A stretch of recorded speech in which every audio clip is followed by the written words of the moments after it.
তো এবং এই যে যদি তারা আপনি যে বলছেন যে একটা উদ্দেশ্য থাকতে পারে 48 থেকে 72 আওয়ার্সের একটা, এই বিষয়ে কি আপনি, আপনার তো অনেক মানে ভেতরে অনেক তথ্য আপনার কাছে থাকে, গোয়েন্দারা জানেন তো যে অস্থিতিশীল হতে পারে, তাদের কি কোনো প্রস্তুতি আছে বলে হ্যাঁ আপনি হ্যাঁ জানেন? অবশ্যই জানেন, অবশ্যই আপনি জানেন তারা অবশ্যই। প্রস্তুত নাকি হাদিকে গুলি করে পালানোর মতো ওই রকমই একটা প্রস্তুতি?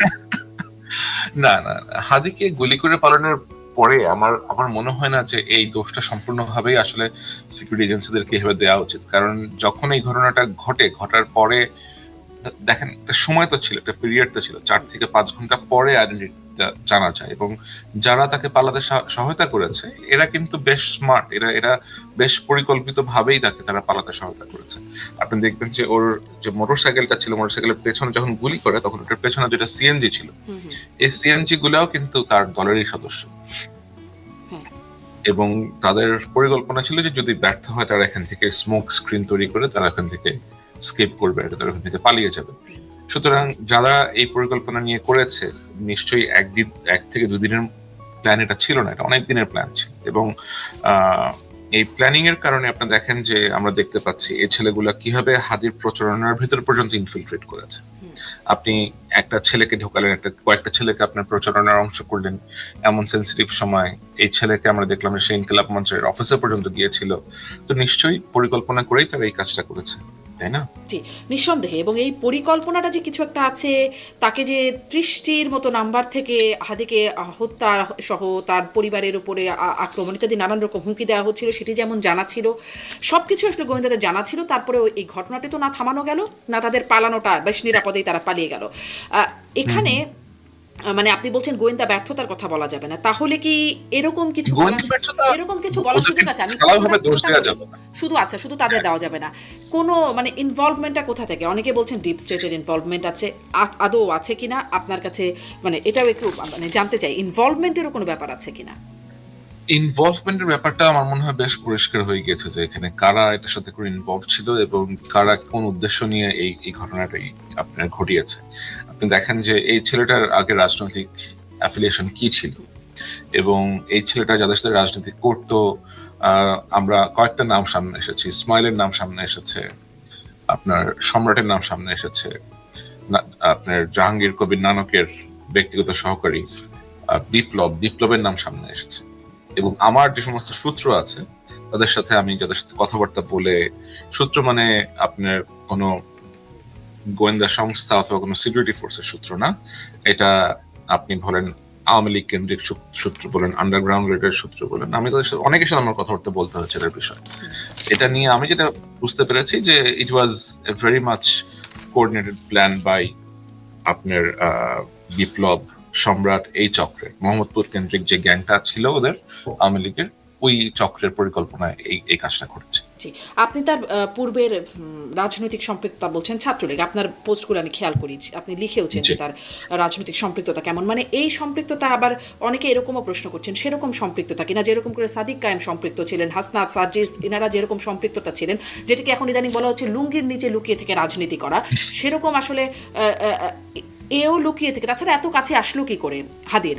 আচ্ছা আসলো, তিনি এরপরে যখন ছাত্রলীগ সবাই পালিয়ে বেড়াচ্ছে তখন সে ব্যাংক লুট করার মতো ঘটনা ঘটালো, আবার জামিনও পেয়ে গেল। এরকম একটা ক্যারেক্টার পোর্টফোলিওর একজন মানুষ একদম হাদির ডান হাত হবার মতো ঘনিষ্ঠ পর্যায়ে চলে গেলেন, মানে এটা এটা কিভাবে? হুম। এই ছেলেটাকে যদি আপনি ট্র্যাক করেন আপনি দেখবেন যে ছেলেটার মধ্যে বেশ কিছু ইন্টারেস্টিং ট্রেট আছে। সেগুলো কি, যে তার চেহারা সে প্রায় চেঞ্জ করে। তার চুলগুলো কখনো অনেক বড় বড় থাকে, কখনো সে স্পেক্স পরে না, কখনো সে কন্টাক্ট লেন্স পরে, কালার্ড লেন্স পরে, কখনো সে আবার চুল বেশ ছোট করে ফেলে, আবার বেশ অদ্ভুত রকমের একটা ফ্রেম চশমা পরে। এবং তাকে আমরা দেখেছি যে সে এই ঘটনার 1-1.5 মাস আগেও আহ, যখন সে অ্যারেস্ট হয়ে বের হয়ে আসে তখন সে একটা আওয়ামী লীগের ঝটিকা মিছিল করে, ওইখানেও সে ছিল, তাকে ওইখানে স্পট করা গেছে। এবং হাদির সাথে যে যখন ইনভলভ হয়েছে তখন কিন্তু তার অ্যাপিয়ারেন্স আবার চেঞ্জ, ঝটিকা মিছিলের অ্যাপিয়ারেন্স এবং তার হাদির সাথে যখন সংশ্লিষ্ট হয় সেই অ্যাপিয়ারেন্স কিন্তু একরকমের না। এবং এটা অনেকেরই তাকে চিনতে সমস্যা হবে যদি এভাবে সে আসে, কারণ তখন তো আসলে এক্সকিউজ মি, নির্বাচনী প্রচারণার সময় তো অনেকেই আসে এবং হাদির পক্ষে অথবা ওর টিমের পক্ষে হয়তো এটাকে সেভাবে ফিল্টার করা পসিবল হয় নাই। বাট এটা কিন্তু ফিল্টার। জুলকারনাইন স্যার শুধু তো সে প্রচারণায় না, তার সাথে আড্ডায়, তার সাথে একদম ব্যক্তিগত আলাপচারিতায় ওয়ান কথা বলছেন, এরকম তো তাকে দেখা যাচ্ছে। শুধুমাত্র প্রচারণায় র্যান্ডম এসছেন এরকম তো না, তাকে তো খুব ভালো চেনা জানা বলে মনে হচ্ছে। এখন আমি যেটা বললাম আপনাকে, যে যখন ইলেকশনের জন্য কেউ ক্যাম্পেইন করা শুরু করে, আর এই ছেলেরা খুবই ইয়াং ছেলে, হ্যাঁ, হাদি বলেন আপনি, এবং অন্য যারা আসছে, হাসনাত, সার্জিস, ওরা হয়তো ঢাকা ইউনিভার্সিটিতে পড়ার সুবাদে ক্যাম্পাসে কাজকর্ম করেছে, ক্যাম্পাস ভিত্তিক রাজনীতি করেছে, কিন্তু ব্রডার ওয়েতে কিন্তু অন্যান্য পলিটিক্যাল পার্টির কারা ছোটখাটো কর্মী, নেতা নেত্রী, মিড লেভেলের নেতা নেত্রী, এদেরকে কিন্তু আসলে ওদের চেনার সুযোগটা ওইভাবে হয় নাই। এই ছেলেকে চেনার সুযোগ হবে না যে এক মাস আগে অস্ত্র নিয়ে ডাকাতি করতে গিয়ে আমার মনে হয় না, কারণ আপনি তার ফেসবুক থেকেও তো ওই ছবিগুলো দেখা গেছে, আপনি অনেকগুলো ছবি দিয়েছেন, তো তাকে কেন চেনা যাবে না? বাংলাদেশে তো আসলে কয়েকদিন, এখন যে অবস্থা, কয়েকদিন পর পরে কত মানুষ অ্যারেস্ট হচ্ছে, আর যেটা বললাম আমি আপনাকে, যে তার চেহারার মিলটা নাই। তার চেহারার যে মিলটা ছিল অস্ত্র সহ গ্রেফতার হওয়ার পরে, সে যখন আবার বের হয়েছে, তারপরে সে আবার চুল বড় করছে, আবার চুল বড় করার পরে সে আবার ঝটিকা মিছিল করছে, ঝটিকা মিছিলের পরে গিয়ে সে আবার আপনার তার হেয়ার কাট করে এরকম করেছে। সো এই যে তার একটা ট্রেন্ড, এটা বেশ সারপ্রাইজিং। মানে কথাটা শুনে না একটা সিনেমার কথা মনে হচ্ছে, বাজিগর সিনেমা দেখেছি শাহরুখ খানের, লেন্স পড়লেই আর তাকে কেউ চেনে না, এরকম একটা পরিস্থিতি। মানে তার এই ব্যাকগ্রাউন্ড, এবং সে তো শুধুমাত্র হাদির সাথেই কথা বলছে তা না, ওই ঘনিষ্ঠ সার্কেলের মধ্যে অন্যরা তার সম্পর্কে কি জানেন, এটা কি আপনি জেনেছেন? তার বন্ধু বান্ধব বা তারাও কেউ অ্যাকচুয়ালি তাকে ডাউট করে, বিকজ আমি ঘনিষ্ঠ সার্কেলের দুই একজনের সাথে কথাবার্তা বলে যেটা বুঝতে পারলাম, he was quite a sweet talker. সে বেশ মিষ্টি মিষ্টি করে কথাবার্তা বলে এদের ভেতরে আপনার বন্ধুসুলভ আচরণ করে সে এদের ভেতরে প্রবেশ করে গিয়েছে। জি, তাহলে কি ওই কনক্লুশনটা, মানে শিবির যেভাবে গুপ্ত ছিল ছাত্রলীগে, এখন ছাত্রলীগে সে গুপ্ত হয়েছে এদের মধ্যে? এরকম অ্যালার্মিং বিষয় হচ্ছে, এরকম কিন্তু একটা দুইটা না, এরকম অনেকেই আছে যারা ছাত্রলীগের সাথে ইনভলভ ছিল। তারা অনেক, আর আমি আপনাকে একটু আগে যেটা বললাম, যেহেতু ওদের জানার সুযোগ নেই, আর বাংলাদেশ তো আপনি ধরেন ছোট দেশ না, তো আমাদের একটা 20 কোটি মানুষের দেশ, এত বলাবেন, আপনি কাকে চিনবেন যে কে আগে কি করতো? ধরেন আপনার একটা ছেলে একসময় ফরিদপুরে ছাত্রলীগের রাজনীতি করতো, এই ছেলে ঢাকাতে এসে যদি মিশে যায় আপনার সাথে করে কোন একটা পলিটিক্যাল পার্টির সাথে, আপনি তো চিনতে পারবেন না, আপনি তো জানতে পারবেন না। কিন্তু এই ছেলেটা ঢাকারই ছাত্রলীগের একজন সাবেক, হ্যাঁ, এই ছেলেটা ঢাকারই ছাত্রলীগের, বা ঢাকাতে যেমন ধরেন মোহাম্মদপুরের তো কতগুলো কমিটি, মিরপুরে কতগুলো কমিটি, ধানমন্ডিতে কতগুলো কমিটি। এখন ধানমন্ডির কোন কমিটি সে সেক্রেটারি ছিল না, সচিব ছিল অথবা সভাপতি ছিল, এটা তো আপনার পক্ষে জানাটা খুব সহজ হবে না। অনেকেই আপনাদের পক্ষে জানা সহজ যে কার মাধ্যমে তিনি আসলে এর মধ্যে এসে ঢুকলেন। এই সেটা জানার চেষ্টা করা হচ্ছে। হাদি গ্রুপের মধ্যে কেউ না কেউ তো আছেন যার মাধ্যমে বা যাদের মাধ্যমে তিনি ঢুকেছেন, আচ্ছা সেটা জানার চেষ্টা হচ্ছে। আপনি আপনার ফেসবুকে লিখছেন যে মূল শুটার ফয়সাল তার ঘনিষ্ঠ মহলে দাবি করেছে ব্যবহৃত অস্ত্রটি জ্যাম হয়ে যাওয়ায় সে কেবল একটি গুলি করতে সক্ষম হয়, তার পরিকল্পনা ছিল 4টি গুলি করার। এই ঘনিষ্ঠ মহল কারা, মানে কাদের কাছ থেকে জানলেন? ওই যে আমি আপনাকে বললাম যে আমার যারা সোর্স আছে ভেতরে, আমার সোর্সেসদের সাথে আমি যখন কথা বলেছি, তারা আমার কাছে যেটা দাবি করেছে মানে কি, যে আমার সোর্সের সাথে সে যখন কথা বলেছে, এরকম একটা কল রেকর্ড আমি শুনেছি। মানে সোর্সের সাথে কে কথা বলেছে? ওই শুটার? হ্যাঁ। আচ্ছা আচ্ছা, সেটি অবশ্য আপনি দেন নাই আপনার, মানে অনেক রেকর্ড না, আমি কারণ I will never reveal my source, I can't reveal my source, but source যেটা আছে, সোর্সের সাথে যখন কথোপকথন হয়েছে, ওইখান থেকে আমি শুনতে পেরেছি। সোর্স, আই রিকোয়েস্টেড হিম যে ক্যান আই হিয়ার, যে সে কি বলে অ্যাকচুয়ালি, ওইখান থেকে আমি শুনতে পেরেছি। আচ্ছা, সেই গোয়েন্দা তৎপরতার কথা আবার একটু জিজ্ঞাসা করি, বা আইন শৃঙ্খলার প্রস্তুতির কথা। মানে সামনের দিনে আপনি একটা তালিকা বলছেন যে আরো অনেকেই আসলে তালিকাভুক্ত আছে যারা এই হিট লিস্ট, যেটা বিভিন্ন মাধ্যম থেকে আমি জানতে পেরেছি, বিভিন্ন সূত্র মাধ্যমে, এটা গোয়েন্দা সংস্থাও জানেন যে কারা এরকম এর মধ্যে আছেন, আপনি নজরদারির মধ্যে আছেন। এটা আসলে নাম তো আমি প্রকাশ করতে পারবো না, কারণ এটা প্রকাশ করা প্যানিক ক্রিয়েট করার কোনোই অর্থ হয় না। বাট যারা এরকম অবস্থা, এরকম ক্রাইসিসের মধ্যে আছেন অথবা এরকম ভালনারেবল, তাদেরকে অলরেডি অনেককে আমি নিজে ব্যক্তিগতভাবে ইনফর্ম করেছি যে they should increase their security and their safety measures as soon as possible. জি, এখন এর মধ্যে স্বরাষ্ট্র উপদেষ্টার কিছু বক্তব্য খুব আলোচনা হচ্ছে, যেহেতু তিনি আসলে আইন শৃঙ্খলা বাহিনীর সর্বোচ্চ পর্যায়ে কাজ করছেন। আমি দেখছিলাম যে একজন সাবেক সেনা কর্মকর্তা মেজর মেহেদি, তিনি বলছেন যে তিনি স্বরাষ্ট্র উপদেষ্টার অধীনে কাজ করেছেন, মানে তিনি যখন আর্মিতে যখন অ্যাক্টিভলি ছিলেন তার অধীনস্থ, এবং তিনি দাবি করছেন যে স্বরাষ্ট্র উপদেষ্টার সাথে রয়ের সম্পৃক্ততা আছে, এরকম কি কিছু আপনার অনুসন্ধানে কখনো আছে? মানে কেন তিনি কিছু করেন না এই জন্য আমার মানে মেজর মেহেদী কিছুদিন আগেও কোনো একটা জায়গা থেকে বলেছে আমার বিষয়ে কেউ কথাবার্তা বলে আসছে। আমি তার বিষয়ে আসলে জানি না, বাট আমি তার যতটাই জানি আর কি, যে অনেকেই আছেন, মেজর মেহেদী আছেন, আমেরিকাতে থাকে, এক লেফটেন্যান্ট কর্নেল আছে, এরা আপনার সবসময় তাদের মধ্যে একটা কনস্পাইরেসি খুঁজে বেড়ানোর ইন্টেনশন আমি দেখি আর কি, যে কোনো কিছুই দে ক্যানট এস্টাবলিশ এনিথিং, তারা কোনো কিছু আপনার প্রমাণ করতে পারে না। ফর এক্সাম্পল, আপনি যখন আমাকে দেখবেন অথবা অন্য কোনো জার্নালিস্টকে দেখবেন হু লাইক যারা নিজেদেরকে এস্টাবলিশ করার চেষ্টা করে সবসময়, we always come up with evidence. আমরা প্রমাণ নিয়ে আসি আপনার সামনে। আপনি যদি প্রমাণ ছাড়া, তো আমি অনেক কিছু বলতে পারি, বাট আমার রেসপন্সিবিলিটি থেকে, আমার যে অবস্থান সেখান থেকে আমার পক্ষে প্রমাণ ছাড়া কোনো কিছু বলার সুযোগ নেই। যেমন আমি আপনি কিছুক্ষণ আগে যা যা বললাম, এই সবকিছুরই প্রমাণ আমার কাছে আছে। ওকে, সবকিছুরই এভিডেন্স আমার কাছে আছে। সুতরাং কালকে যদি আমাকে কেউ জিজ্ঞেস করে যে তুমি তো এটা বলেছো, তোমার কাছে কি কোনো প্রমাণ আছে কিনা, হ্যাঁ, আমার কাছে প্রমাণ আছে। যদি আমার কোথাও প্রমাণ দেখাতে হয়, I will always show the evidence. So এরকম কথাবার্তা যারা বলে যে অমুক ওর সাথে যুক্ত আছে, এই এজেন্সির কাছে আছে, তুমি বলতেছো ভাই, come up with some kind of evidence. Without evidence it's all about beating the bush. সে তো নিজেই সাক্ষী, মানে সে নিজে দেখলে তো হবে না। এটা তো আমি তো বলতে পারি যে আমি দেখেছি ওইখানে কি ড্যান্স করতেছিল, আমার কাছে তো এভিডেন্স থাকতে হবে। And he has left the service, সেটা এখন আর সার্ভিসও নাই। জি, আপনি বলছেন যে একটা গোষ্ঠী ওই যে তালেবানাইজেশনের মধ্যে আছে, বা সরকারের মধ্যে প্যারালাল গভর্নমেন্ট আছে, কিন্তু আরো একটা গভর্নমেন্টের, মানে গভর্নমেন্টের তো আরো একটা পার্ট আছে, তারা আসলে কি অবস্থায় আছে? আমি দেখছিলাম প্রধান উপদেষ্টা এই ঘটনার পরে, গজবের রাতের পরে দুই সম্পাদককে ফোন করেছেন, তাদের পাশে থাকার আশ্বাস দিয়েছেন। মানে এই আশ্বাস দিয়ে লাভ কি? তার আশ্বাস চায় কে, এক নাম্বার কথা। এবং প্রধান উপদেষ্টার প্রেস সচিব, তিনি অবশেষে, এটা হয়তো একটা লাভের বিষয় যে তার চোখ খুলেছে, তিনি দেখতে পাচ্ছেন যে মব হয়েছে। মানে এইগুলোতে লাভ হচ্ছে প্রধান উপদেষ্টা, কারো উপর আস্থা রাখা যায়? এটা খুবই দুঃখজনক একটা অবস্থা আর কি। হ্যাঁ, এটা খুবই দুঃখজনক একটা অবস্থা, এবং এই দুঃখজনক অবস্থাটার জন্য আমার মনে হয় অন্তর্বর্তী সরকারের সাথে যারা জড়িত আছেন, তাদের প্রত্যেকেরই নিজেদেরকে প্রশ্ন করা উচিত যে এই অবস্থাটা কেন ক্রিয়েট হলো। আপনি দেখেন, আমাদের ডে ওয়ান থেকেই, প্রথম 10-12 দিন থেকে আমরা দেখেছি যে অন্তর্বর্তীকালীন সরকারের সাথে নিরাপত্তা বাহিনীগুলোর একটা দূরত্ব আমরা দেখতে পেয়েছি। একজন যেন আরেকজনকে, একে অপরকে প্রতিপক্ষের মতো মুখোমুখি হিসেবে দাঁড় করিয়েছে। এই যে সিচুয়েশনটা, এটা তো আসলে করার কোনো দরকার ছিল না। It could have been a very good cooperation. It could have been a good relationship between a security apparatus and the interim government. কিন্তু সরকারের ভেতর থেকে, ওই যে বললাম, এমন কিছু ব্যক্তি আছেন যারা বিভিন্ন ভাবে অনেক ব্যক্তিকে ইন্ধন দিয়েছেন, উস্কে দিয়েছেন। সরকারের ভেতরে থাকা যারা গুড ম্যাটেরিয়ালস আছে, তাদের এগেইনস্টে যাওয়ার জন্য, যারা সরকারের আপনার নিরাপত্তা সংস্থার সাথে যুক্ত আছেন, তাদের এগেইনস্টে যাওয়ার জন্য। তো ন্যাচারালি মানুষ তো কনফিডেন্স পাবেন আপনার সাথে কাজ করতে।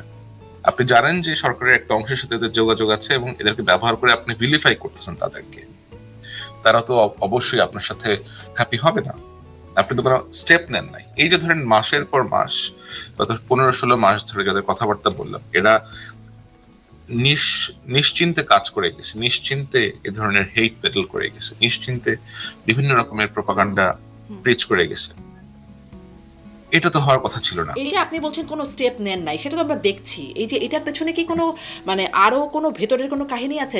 এরকম কি কোনো ব্যাপার আছে তারা ব্ল্যাকমেইলড হচ্ছেন? কারণ অনেকের নাকি, তাদের কাছে নাকি অনেক ভিডিও থাকে, ফুটেজ থাকে, অনেক নাকি। না, এরকম কোনো কিছু নাই। আমি আসলে হয়েছে কি যে অনেক কিছু না অন দ্য রেকর্ডে বলা যায় না। আমি অনেক কিছু লিখি, আমার সোশ্যাল মিডিয়াতে অনেক কিছু লিখি, but when it comes to saying something, এটা আমি আসলে ওইভাবে বলতে চাই না, কারণ আমার কাছে জিনিসটাকে ওইভাবে স্টাবলিশ করার মতো যথেষ্ট ডকুমেন্টস হয়তো নাই, but I can give you a theory. আমি যেমন লিখলে তো ধরেন আপনি এখানে আই অফকোর্স মেনশন দ্যাট আমি এটা জেনেছি, অথবা আমার কাছে যেটা করা হয়েছে, আমি তো আর স্টাবলিশ করতে পারি না। সো আমি আপনাকে স্টাবলিশ করতে পারছি না, বাট আমি আপনাকে একটা হাইপোথিসিসের মতো করে বলছি। আপনি যদি দেখেন যে গত কয়েক মাসে বাংলাদেশে একজন সাবেক মার্কিন কূটনৈতিক বেশ কয়েকবার ট্রাভেল করেছেন। একই ব্যক্তি সমসাময়িক সময়ে পাকিস্তানও ট্রাভেল করেছে, এবং এই ব্যক্তির সাথে আমরা বিশেষ একটি রাজনৈতিক দলের বেশ কিছু ব্যক্তির ঘনিষ্ঠতা দেখতে পেয়েছি, বেশ কিছু ছবিও এসেছে, এবং ওই যে বললাম যে কিছু লোকজন আছেন যারা একটু এরকম এগুলা প্যাডেল করেন, হেট প্যাডেল করেন, তাদেরও একজনের ছবি আছে, সবারই একসাথে একটা ছবি আছে।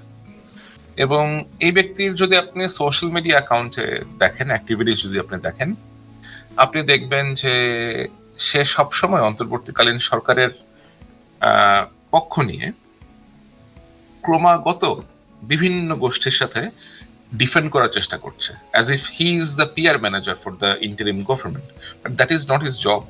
Like he is a foreigner, সে বাংলাদেশ নিয়ে তার আগ্রহ আছে, ঠিক আছে, ভালো, কিন্তু আমাদের ইন্টারনাল যে ব্যাপারগুলো আছে, পলিসিগত যে ব্যাপারগুলো আছে, এখানে একটা বিদেশি লোক এসে ইন্টারফেয়ার করবে, যে একসময় একটা মার্কিন দূত ছিল। এখন আপনাকে আমি যেটা বলছিলাম, হ্যাঁ, আপনি যদি দেখেন যে আমি তার নাম বলছি না, আপনার সোশ্যাল মিডিয়াতে গেলে you will find his name, ওকে।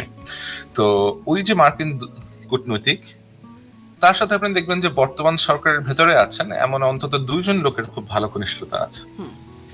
একজন আমাদের সংবিধান লেখার সাথে যুক্ত ছিলেন এবং বর্তমানে বিশেষ সহকারী হিসেবে আছেন প্রধান উপদেষ্টা, এবং আরেকজন হচ্ছেন মিস্টার খলিল, আমাদের যিনি প্রধান নিরাপত্তা নিরাপত্তা উপদেষ্টা, সরি। তো এগুলা কিন্তু আসলে মেলানো যায়, অনেক ডট মেলানো যায়, এবং এদের সাথে আরেকজনও আছেন প্রধান উপদেষ্টা বিশেষ সহকারী, উনিও এদের সাথে একসময় আপনার মার্কিন যুক্তরাষ্ট্রে ছিলেন, একই সাথে তারা কাজকর্ম করেছেন একই সাথে অনেক রকমের। তো এখানে অনেকগুলো ফ্যাক্টর আছে, আপনি যদি এগুলো দেখেন একটু অ্যানালাইসিস করলে বুঝতে পারবেন অনেক কিছুই। এবং আপনি দেখেন যে আপনি যদি গত 24 ঘন্টার সোশ্যাল মিডিয়া অ্যানালাইসিস দেখেন, আপনি দেখবেন যে একটা স্ট্রং ন্যারেটিভ বিল্ড করা হচ্ছে। আমার মতো যারা আছে মানুষ, যারা দেশে নির্বাচন আশা করে, যারা দেশের ডেমোক্রেসি স্টাবলিশ হোক এই চেষ্টাটা করছে, যারা যেটা সত্য ঘটনা, যেটা সঠিক তথ্য সেটা তুলে ধরার চেষ্টা করছে, আমরা কিভাবে কোঅর্ডিনেটেড ভাবে আক্রমণের শিকার হচ্ছি। কিন্তু মজার কথা হচ্ছে যারা এগুলা করছে, আমরা এদেরকে চিনি, জানি, বুঝতে পারি যে এটা কেন করার চেষ্টা করা হচ্ছে, কি কারণে করছে, এবং তারা যে সফল হবে না এটা সম্ভবত তারা বুঝতে পারছে না। কিন্তু যারা আছেন বিভিন্ন রাজনৈতিক শক্তি অথবা বিভিন্ন নিরাপত্তা সংস্থা, সবাই বুঝতে পারছে যে এরা হয়তো সফল হবে না, কিন্তু এই প্রসেসের মাধ্যমে তারা যে ক্ষতিটা করছে রাষ্ট্রের এবং বিভিন্ন আন্তর্জাতিক সংস্থা, বিভিন্ন দেশের সাথে যে সম্পর্কের তারা একটা ক্ষতি করছে, এটা আশা করি তারা একটা সময় ঠিকই বুঝতে পারবে। এবং যে ব্যক্তিগুলো তাদের সাথে ইনভলভ আছে, আপনি তো মুখোশ বেশি দিন পরে থাকতে পারবেন না, আপনার যে মুখোশ এটা কিন্তু খুলে যাবে। আপনি কেন কি করছেন, কি উদ্দেশ্যে কি করছেন, এটা আপনি বেশি দিন রাখতে পারবেন না। হ্যাঁ, রাখতে পারবেন কিছুক্ষণ, যতক্ষণ পর্যন্ত আপনি এটাকে ধরে রাখতে পারেন, কিন্তু একটা সময় কিন্তু এটা খসে পড়বে। এই মুখোশ খসে পড়লে কিন্তু then you will lose it all. আপনার আমও যাবে, তখন ছালাও যাবে, এরকম একটা অবস্থা হবে। জি, আম আর ছালা দুটোই মানে মুখোশ খসে পড়ার কথা বলছেন। আপনি বলছেন সফল হবে না, কিন্তু সফল তো অনেকটা হচ্ছেই। সেই 5ই আগস্টের পর থেকে দেখা যাচ্ছে এটা ভাঙছে, এই স্থাপনা ভাঙছে, ওই স্থাপনা ভাঙছে, ভাস্কর্য ভাঙছে, জ্বালিয়ে দিচ্ছে, পুড়িয়ে দিচ্ছে, মানে ভাঙতে ভাঙতে একটা এখন তো মানে পুরো একটা ভাঙাচোরা অবস্থায় পরিণত হয়ে গেছে। আমরা এখন যেটা বললাম, আপনার 48 to 72 আওয়ার্স মধ্যে কি হয়, আমার মনে হয় all should remain very alert, এবং আমাদের প্রত্যেককে এই ছাড়া শক্তি আছে যে ইভিল ফোর্স, এদেরকে রুখে দিতে হবে। আমাদের দেশের সার্বভৌমত্ব, দেশের নিরাপত্তা, আমাদের যে শান্তিপূর্ণ জীবন ব্যবস্থা আছে, যতটুকুই আছে অবশিষ্ট, এগুলাকে আর ডেটোরেট করতে দেওয়া যাবে না। আপনি বলছিলেন নিরাপত্তা বাহিনীর সাথে সরকারের একটা দূরত্বের কথা, নিরাপত্তা বাহিনী, সেনাবাহিনী যারা আসলে আইন শৃঙ্খলা বাহিনীতে এখন কাজ করবার কথা। আমি দেখছিলাম প্রবাসী অনলাইন অ্যাক্টিভিস্ট সাংবাদিক ইলিয়াস হোসেন, তিনি বলছেন যে কেউ তার এই মানে যেটি ডেইলি স্টার প্রথম আলো ভাঙতে যাবে যেন তারা থামাতে না যায়, কারণ তাদের সবকিছু আসলে এদের উপর নির্ভর করছে। অনেক কিছু আসলে আপনি নিশ্চয়ই দেখেছেন কিনা জানি না, বা অনেকেই দেখেছেন। নিরাপত্তা বাহিনী আসলে কার কথা শুনছে? নিরাপত্তা বাহিনীর যারা প্রধান আছেন অবশ্যই প্রধান উপদেষ্টার কথা শুনছেন, কারণ উনি নিরাপত্তা, নাকি প্রধান উপদেষ্টা বলছেনই না যেগুলো থামা? বুঝি আমি আপনাকে, এখন নিরাপত্তা বাহিনী তো আপনার ফার্স্ট লাইন অফ ডিফেন্স না, আপনি তো, এবং আপনার ল এনফোর্সমেন্ট সিচুয়েশনের জন্য তো মাঠে পুলিশ আছে।